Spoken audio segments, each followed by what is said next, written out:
Monsieur le Président, permettez-moi le temps de cette chronique d'oublier les règles de déontologie. Permettez-moi, Monsieur le Président, de mettre de côté ma profession de journaliste. Permettez-moi de vous adresser ces quelques mots, des mots d'une fille gabonaise, fière de ses ancêtres. Parce que le Gabon, Monsieur le Président, n'a plus le temps. Le pays est fatigué d'attendre. Fatigué de voir ses enfants fuir, fatigué de voir ses enseignants mendier, ses hôpitaux pleurer, ses artistes quémander, ses rues se décomposer et ses rêves s'éroder. Le Gabon a besoin de routes, de vraies routes, pas de pistes maquillées pour les caméras. Le Gabon a besoin d'écoles où les enseignants bien formés ne dorment pas sur des bancs, où les enfants n'apprennent pas la dictée à la bougie. Le Gabon a besoin d'hôpitaux où les femmes ne meurent pas en donnant la vie parce que la sage-femme est partie chercher de l'eau ou parce que la coupure d'électricité aura surpris tout le monde.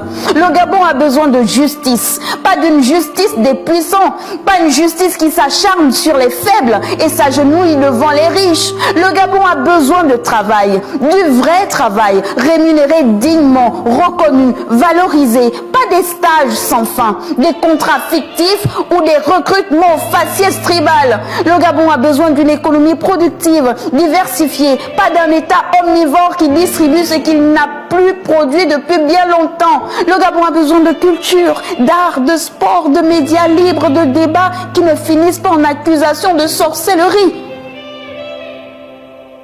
Monsieur le Président, pensez à ceux qu'on a longtemps oubliés, à ces mères qui nourrissent leurs enfants avec des ruses de survie quand la marmite ne fume plus depuis longtemps, à ces enseignants dont le savoir est payé au rabais, mais dont on exige qu'ils forment une jeunesse qu'on ne protège même pas de l'ennui ou de la pauvreté, à ces jeunes diplômés sans avenir qui déposent chaque jour leur dignité sur l'autel de la débrouille, à ces retraités dont la mémoire vaut mieux que le mépris de l'administration, à ces malades qui meurent dans les couloirs d'hôpitaux déserts pendant que les élites se font soigner à l'étranger pour une grippe.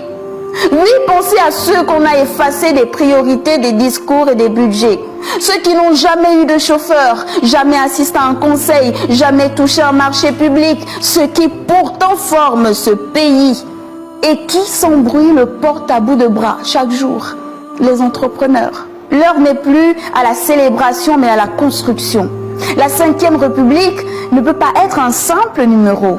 Elle doit être une nouvelle respiration. Le peuple gabonais, en dépit de tout, continue de croire à sa manière.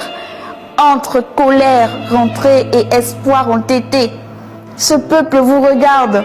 Il ne demande pas de miracle, juste de la cohérence, du courage, une fidélité, de la promesse ou à la promesse de changement. Rien de plus, mais surtout rien de moins.